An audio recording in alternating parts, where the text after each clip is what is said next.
welcome to Debatable. Debatable is a film and television debate show. I'm your host, Sat Yangi, and off screen I got two additional judges. I have Tomim, who's a so-called fact checker. She doesn't want to, take on that job, so I have to let people know in advance. You may not get some fact checking at all. Say hey, Tomim. Hi, I know everything, so I don't need to check anything. Okay, we're gonna see later on. And filling in today, and you'll find out why, we have our resident cameraman, all-round encyclopedia. You can call him the brainiac of Vast Debatable. Ladies and gentlemen, we bring you Max. Thank you for having me. Hey, we ain't gonna call him Mad Max, but he's Facts Max, if you know what I mean. You may not, but yes. Oh, Facts with Max. Oh gosh, still Facts Max. No? Catchy? Anyway, we have two gladiators here to duke it out for your viewing pleasure. To my left, he is Milk and Cereal's resident pickup artist. Ladies, you may have seen him on Tinder, on Hinge, or Bumble, or any of your... I don't use Bumble, it's trash. Any dating apps you have, you may have seen this gorgeous chocolate man. Ladies and gentlemen, August, watch out ladies, Akon. You like that intro? Yay. You like that intro? You told me to do it. I really told you. Anyway. To my right, yes, ladies and gentlemen, you've seen him. If you've subscribed to Milk and Cereal, you've seen this man. He's the host of Queer Essential. He's an LGBTQIA activist. A lot of letters, but I did it successfully. Thank you. I introduce to you Simeon.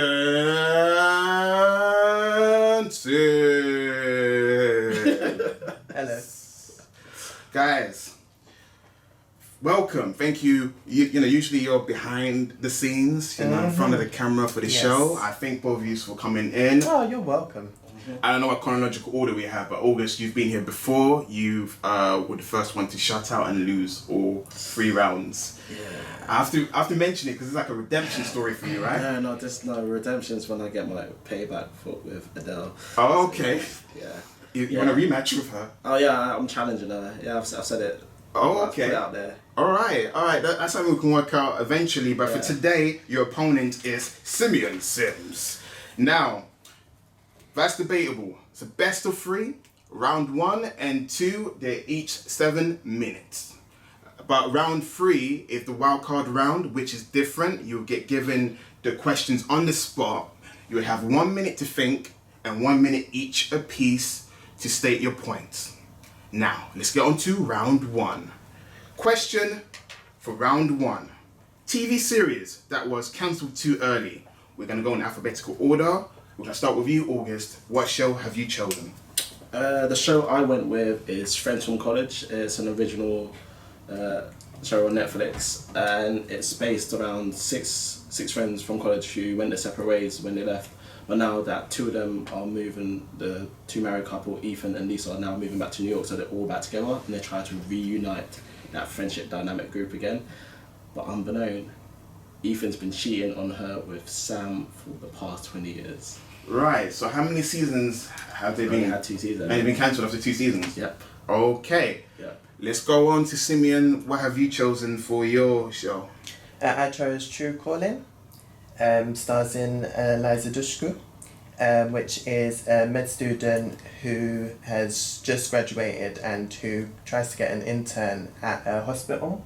That intern falls through, and she takes up a job at a morgue, and everything seems normal until a corpse comes in and asks her for help, and then she rewinds back to the day and has a do-over day and has to figure out what the hell is happening.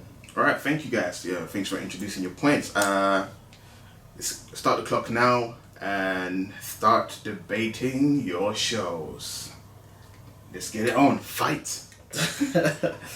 Well, I think with my show, like, what I love about it is the fact that it's weird, but like they have the incestuous kind of like friendship group. Oh, incest. Incestuous friendship group, dynamic grade or type of thing. But it's so interesting, and you're just always waiting. How is Lisa gonna find out that my friend and the person who I'm in love with has been having an affair with, cheating with on me for the past 20 years, and why two of the other friends know about it, but yet none of them has come to tell her. And you're just watching it unfold in season 1, and then the moment she finds out, all hell breaks loose. It's like, boom! Everything just crumbles and cracks. And then when season 2 came, it's like, boom! Everyone knows the situation, and they're now all together going to celebrate one of their friends, Max's, who's getting married to his partner, another man. It's like everyone's there together. You're like saying, shit, you're kind of holding your breath like, oh, how are they working out? How's it all going to play out? And then you're just watching it just unfold, and that the resentment, the anger that Lisa still has towards her friends, and them all still trying to complicatedly trying to work things out. But yeah. If that's the main storyline and they kind of revealed that these two are having an affair, do you think that that's the reason why it got cancelled? Because people lost interest? If that's something that's there in the ship, but for me that's what surprised me, because then in season 2, Lisa is actually pregnant with Ethan's kid. So it's like there's more to it, and I feel like you cancelled it way too soon for like that show it's a great story. It was funny, like it's a comedy drama, so it's like funny at times, and then there's times where you like it grips you by the drama. It's like I need to know more. I wanted to see what happens after she's pregnant now, and then you're telling me, oh wait, it's cancelled. I'm not gonna find out. Do you think a lot of people knew about the show? Yeah, no, quite a few people knew about the show. Just a few? Well, was it only available on Netflix? Yeah. Oh, okay, so you had to pay to watch it. Yeah, yeah. Obviously, like, who doesn't pay for Netflix? Some people don't. Yeah, that's true. But some people do, isn't it? Okay, well, my show, to be honest, let's break it down and, talk about why people watch TV, to create communities around them. I don't think that your show does that, because it kind of lacks in, today's society of why people watch TV. I mean, can a lot of people relate to the storylines? Okay, moving on. A lot of people it also triggers imagination, again, lacking imagination. How do you lack an imagination? A lot of people can relate to that show, because it's had that Hollywood theme. Hollywood is an incestuous place where each friendship groups get with each other. It is relatable, and it's also relatable. Because that's never happened to me. Well, you've got good friends. Okay, so what you're saying is in society today, people have bad friends, and that's why they relate to the show. No, people have friends who people have friends who kind of just genuinely get with each other because they're the closest thing to them. Okay, and does it encourage education? Does it? Quality to life? Gives a voice to a cause? Okay, because my show does all that. So, True Davis, a brilliant name, start off the back. True is called True Calling, and the star's name is True Davis.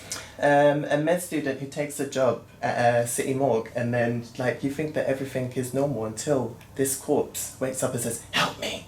And you're like, what? She has a do-over day.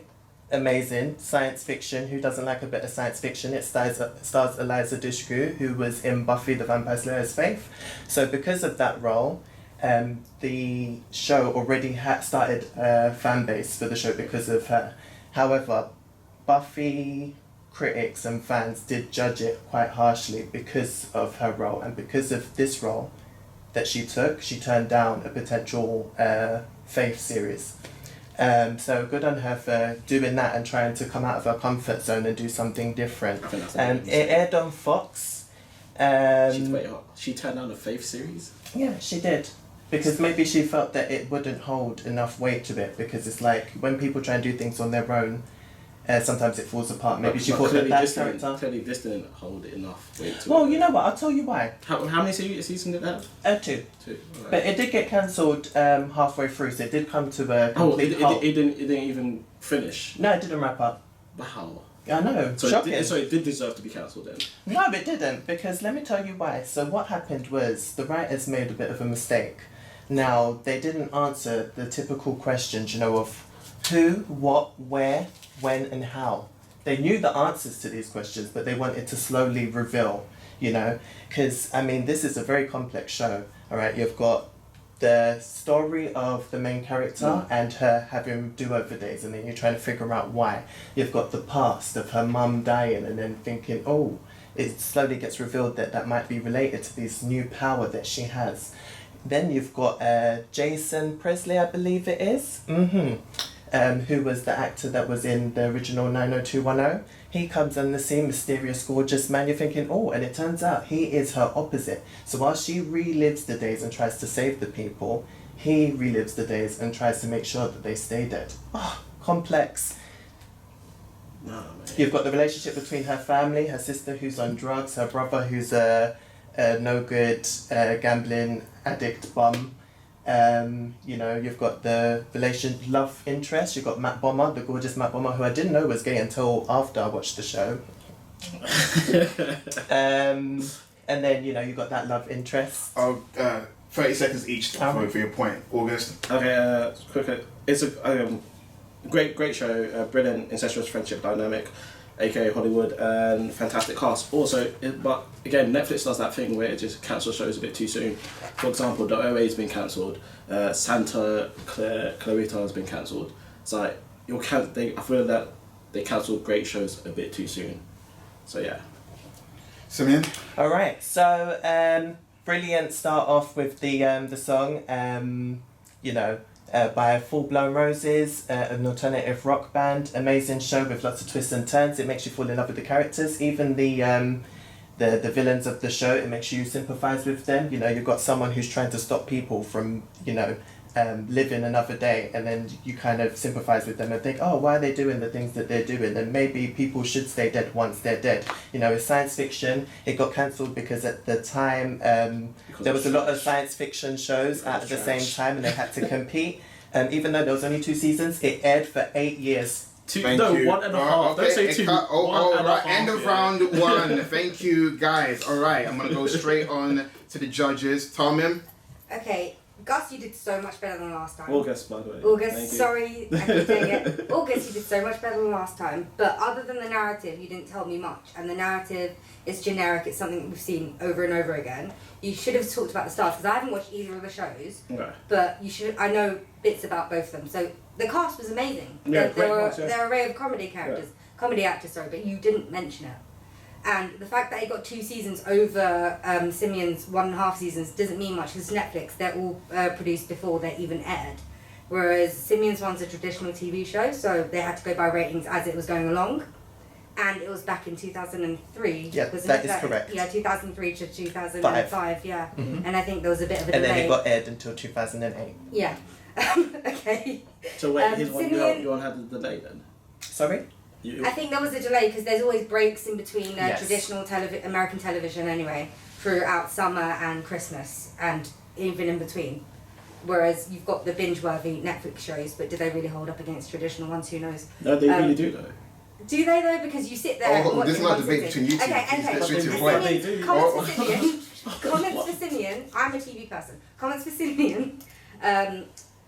Yeah, you went over so many different topics that some of the rebuttals didn't work, because how is true calling relatable when friends with from college isn't? I think friends with college from college, or whatever Friends it's called. from- Yeah, is more relatable than true calling, because I don't hear dead people, pretty much, and you guys are friends from college. But Simeon, I'm gonna have to give the point to, because you just gave me more information, and I'm Alright. sorry I talk so much. No, that's okay. That's what I got you here for. All right, Max.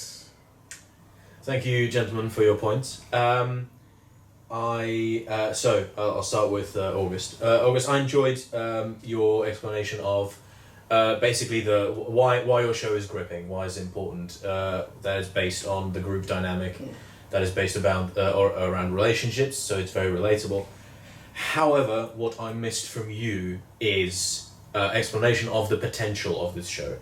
So you told me why the show was good, but you didn't tell me why the show could be good in the future. Where could it go?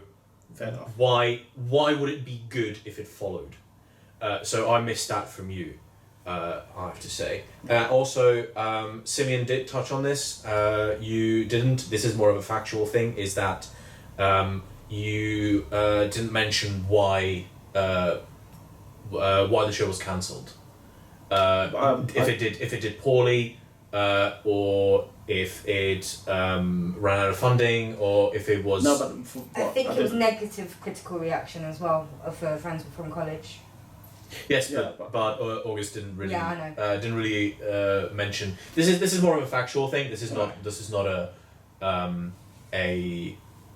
fault in your reasoning. But it's something like, as someone who hasn't seen the show, I would like to know why it was cancelled. Because if the show was cancelled because nobody liked it, for example, then you're not selling it to me. If you see what I mean. Yeah, but I think what I'm trying to say. August, your Again, time is done. Don't- what? It's not debatable. Please, it's just- Simeon. yeah. Simeon, I liked your focus on imagination. You explained very well the hook of the show, why it worked, but also I feel kind of similarly to August, you didn't really expand on the potential of this show. You didn't tell me, okay, if the show got 3 more seasons, what could it do? What could it achieve? You explained very well that it was characters based rather than group dynamic based, and you also explained very well about your why you feel like the first seasons weren't as good as they could have been because of the narrative revelations, as you said. So overall, I feel like Simeon has sold me his show more simply on the basis of he has explained to me better why it is gripping and slightly more where it could have gone. However, from both of you, I would have liked to hear more about where your respective shows could have been going. Thank you, Max. Just to add on what you said, when I gave each of you your last 30 seconds, I was hoping in your wrap-up you would mention why, had it continued, you would have got more this and that, which is okay. In August's defense, he did mention in his wrap-up that Netflix do just randomly just cancel shows after 2 seasons. He did actually give a reason that they do get cancelled in the end, just without giving any explanation. A friend from college, I am familiar with it. I actually read up the ratings from the first season, and it was given abysmal ratings from the first season. And I was like, I haven't got time for that. So, and I feel like yes, August, you've done better. You mentioned the fact that the pregnancy, it could have created much more trouble in terms of storylines in the next season, and it was cancelled too early. With Simeon, I like the fact that he mentioned that in True Calling, there's so much going on. There was so much meat on the bone that it could have unraveled throughout each series, and it wasn't given its fair shake. Even though you guys didn't really narrow down the potential for the future, but hearing your argument, I can see where you guys were trying to go with it. Even though you just didn't verbally say it, but I can see where you guys were going with it. But I agree with the fellow judges. I feel like Simeon covered more base in his argument. So for that very reason, I have to go with Simeon as well. So round 1 goes to Simeon. But that was a good debate though. So August, you did really well in that one. But it's just like you guys didn't really narrow it down as in the potential what future seasons could hold. Round 2, fight. All right, that was a very interesting round, guys. Now it's time for round 2. Question is, best sequel film that surpasses the original film. We're going to go with last round's victor, Simeon. What film have you chosen as the best sequel film that surpasses the original film? X-Men 2. X-Men 2. Do you want to say a little bit about X-Men 2, or you want to pass it on? You know what? I'm gonna wait. Oh, okay. Yes. All right. Do you Google searches, guys, if you want to know the plot? All right, August, what film did you pick? After hearing that, I'm just gonna say I've got this in the bag because it is the greatest sequel, like just hands down ever. It changed the game. Batman, Dark Knight. All right, you have to remember is the strength of your argument. You may have a great film, but you can always fumble the bag. True.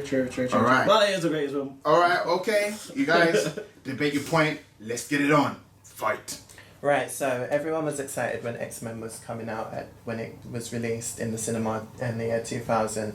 However, when people watched it, they were kind of disappointed and quite confused with the characters and the character development they had during the film. It didn't stay true to a lot of the comic books and even the animated series.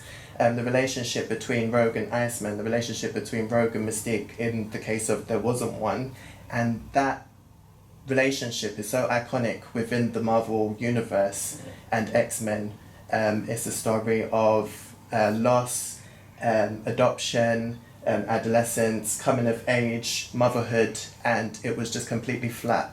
The first scene that they in the sort of same room together and then they're just looking at each other not speaking, I'm just like, what the F?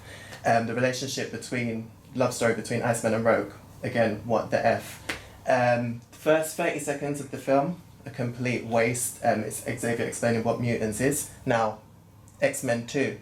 Interesting characters. Nightcrawler, Lady Deathstrike. I have to do that because she does that in the comics a lot. I am Lady Deathstrike.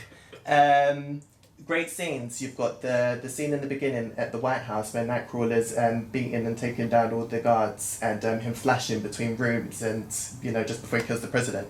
You've got the museum scene where everybody in the museum is like completely frozen apart from the X-Men characters when Rogue, Iceman and Pyro have an altercation. Again, you're introducing new characters, Pyro, and giving them speaking roles other than X-Men 1 where Jubilee, one like a very famous character in the comic books, you see her sitting down writing on a piece of paper that you never see her again. Waste of time. So X-Men 2 surpasses the first one. Character developments, it introduces the villain William Stryker, again another famous villain. The story is about him infiltrating the mansion / school and kidnapping some of the mutants so that he could perform experiments on them. If you take out the first film and say it never existed and you had the second film as the first film, nobody would bat an eyelid. It had great scenes, great characters, great character developments. I think that the second film they tried to redo a lot of the mistakes that they made for the first one.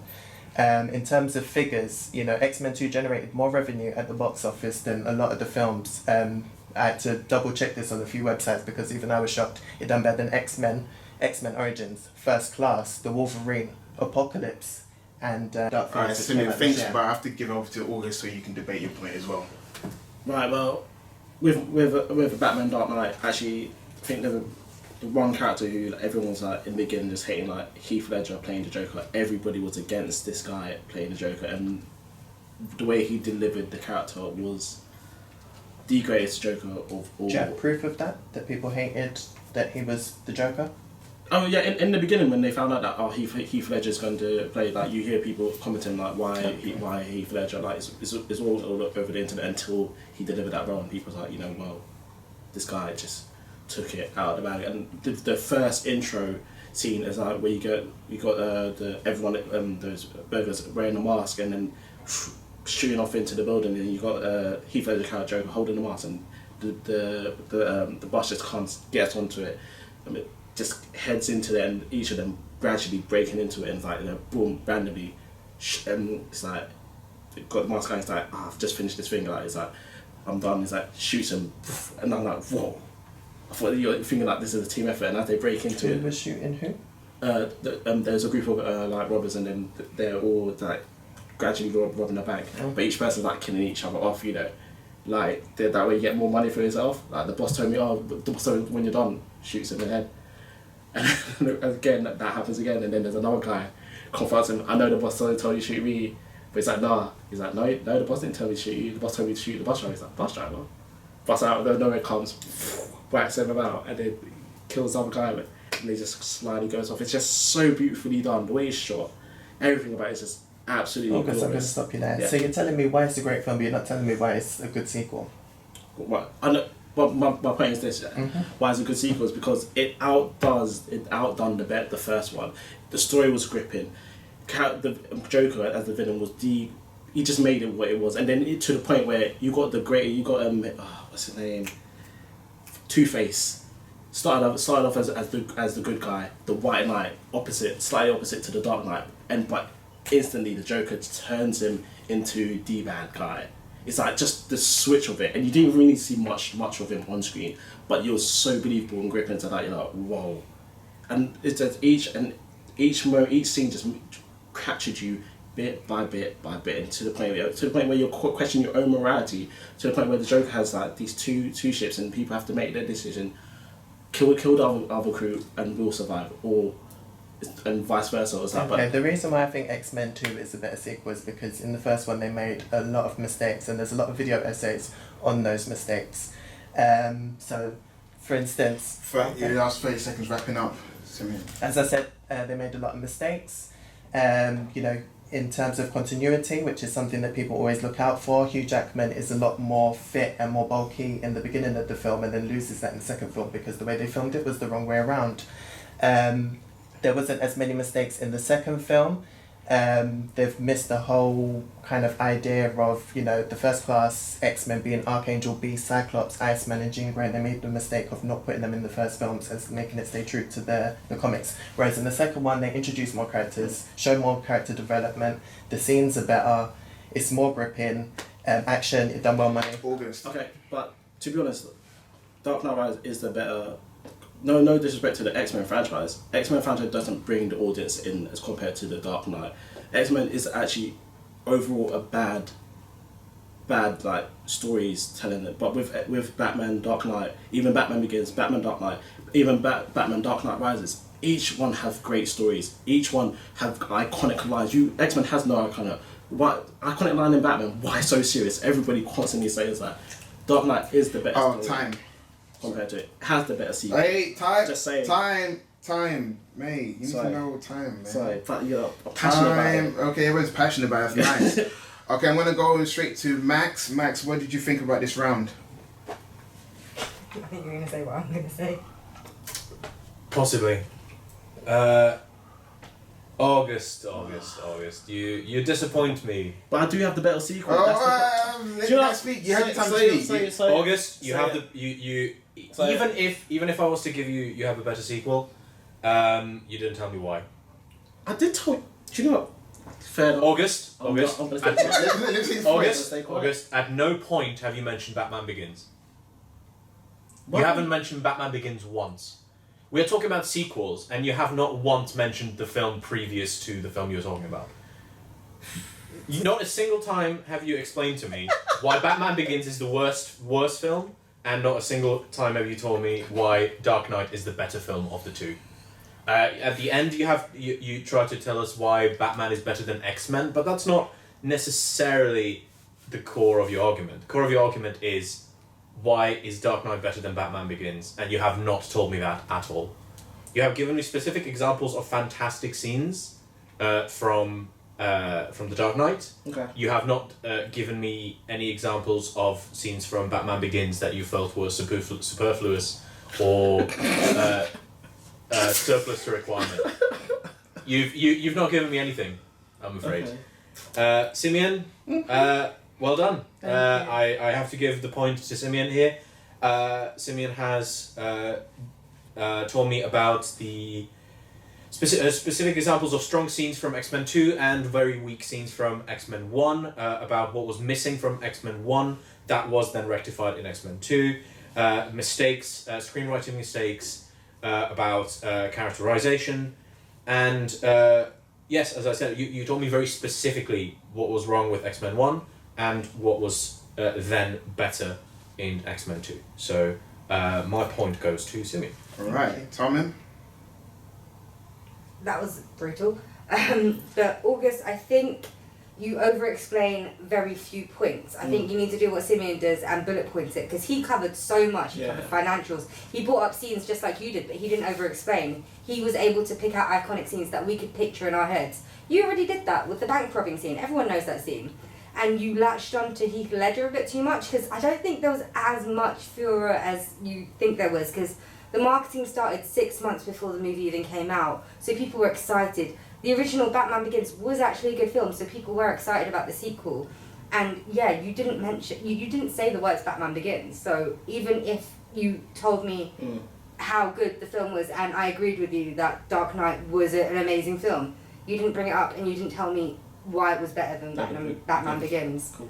So fundamentally, I don't think you answered the question. Cool. Alright, in the defense of August, actually there was a lot of backlash with Heath Ledger being cast, because they remembered him as the guy from 10 Things I Hate About You. He did he did another film, was it Tristan or Isolde? Another Knight's Tale. Knight's Tale, yeah. There's going to be backlash with any comic book movie. Robert Pattinson as Batman, Robert Pattinson as Batman. As everything else. Yeah. I don't think it was toxic. I don't think It was actually. I don't think it's worse than all the others. Let me talk. It's my time to talk. Thank you, T. There was a backlash because if you remember, Jack Nicholson as the Joker was beloved. No one wanted anyone to touch it. So you have to remember, in comparison, you got the guy from 10 Things I Hate About You playing the Joker. In everyone's mind, it was Jack Nicholson's role. So I was on the internet back in them days, so I was watching a lot of comment, a lot of forums. It was actually brutal. This curly hair, blonde hair, good looking bastard. That's not the Joker. The Joker needs to be gritty. There was a lot of hate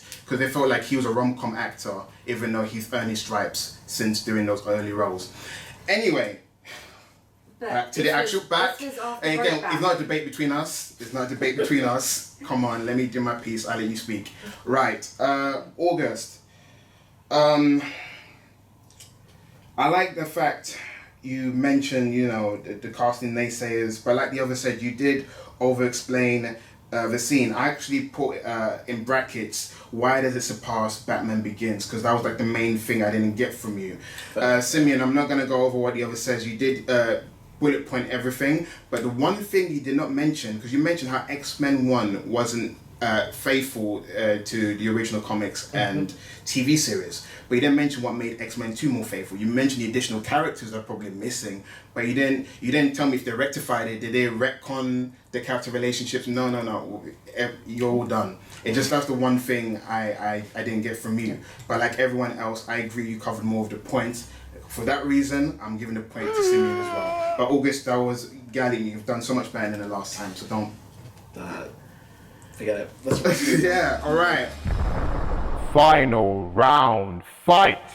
Alright guys, we're gonna get on to the wildcard question. Even though it's a best of 3, we still go through the wildcard question.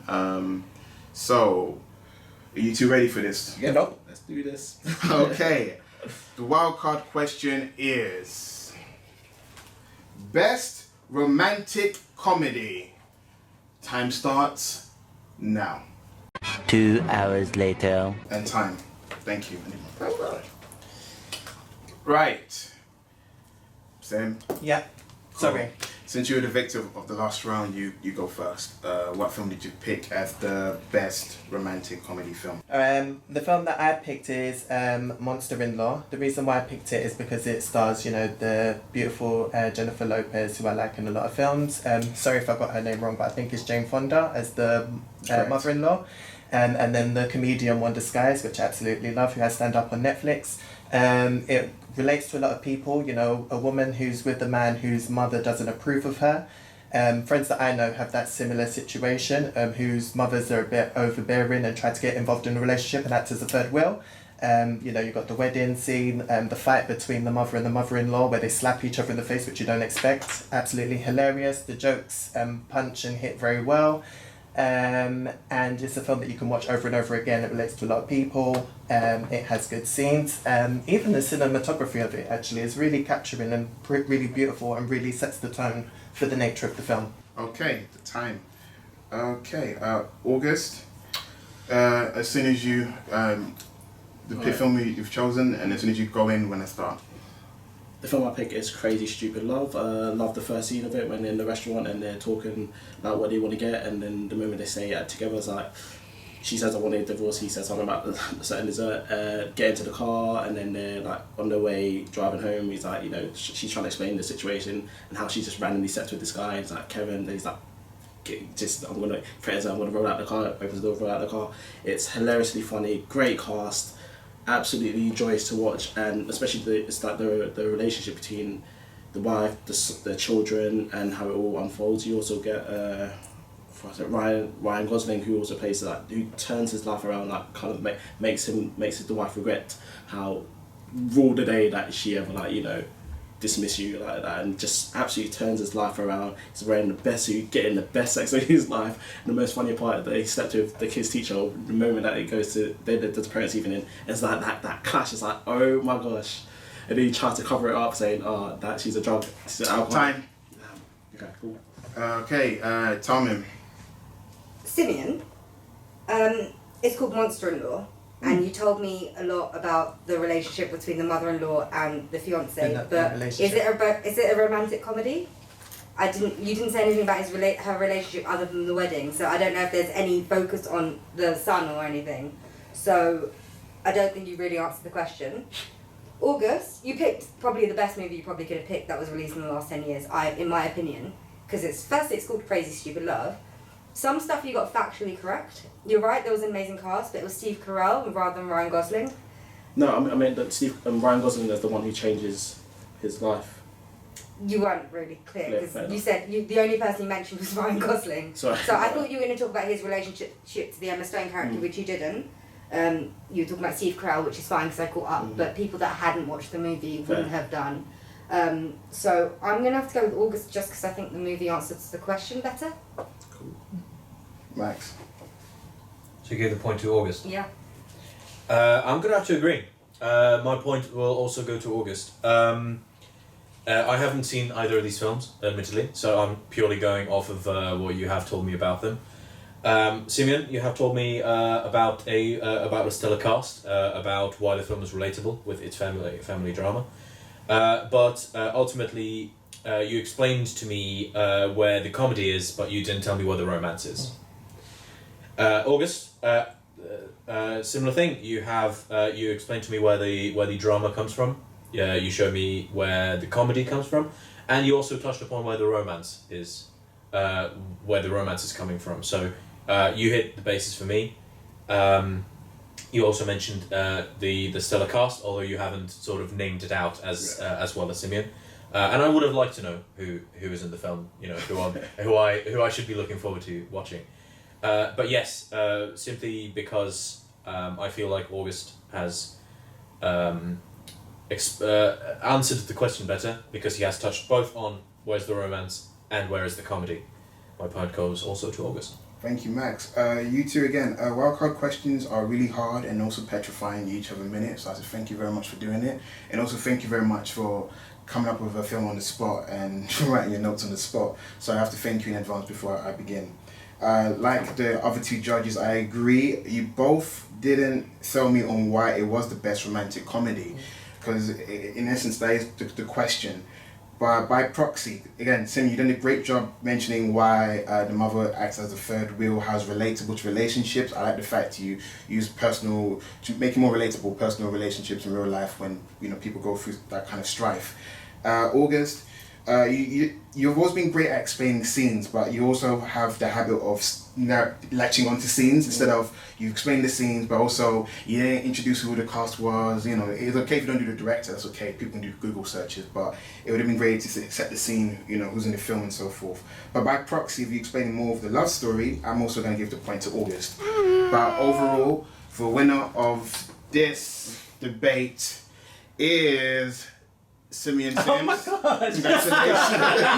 Oh my goodness. You get to be today's master debater. Such a fitting title. So Simeon, we're gonna do with your cup. We're gonna put in the first drink I'd in just there. like to thank all those who voted for me, everyone who supported me throughout my life, like Pro Essential. Please, milk and cereal, love you. Oh, mom, sisters, this one's for you. Guys, thank you so much. Oh my god! All right, August. You're not a loser. You did redeem yourself. It's kind of like Rocky. No. You're kind of like Rocky. You came close. You came close. First of all, I want to say thank you for coming in, and also you were filling in actually somebody to drop out, so you actually step up. Thank you so much for coming in. No worries. Is there anything you want to plug to the viewers before we wrap up here? Watch out for me on the next round. I'll be back. You challenged Adele, right? You want a rematch with Adele? Rematch with Adele. Oh, I'll see what we can do. What else? Check out Game Recognized Game. Check out. Is there any more stuff to? Well, we've got many stuff coming to Milk and Cereal, but Game Recognizing Game is something that's going to come out in 2020. Simeon Sims, is there anything you want to... Check out Queer Essential on the YouTube channel Milk and Cereal. We have some episodes up that you would just absolutely love. All right, everyone, thank you so much for watching. Please like, subscribe, share, and take care. All of our socials on the lower third. Also remember, That's Debatable is Debater's Show on YouTube. Were you ever worried about not winning games, August? Or? You know what? Worried isn't like a word that I'd sort of, associate with myself.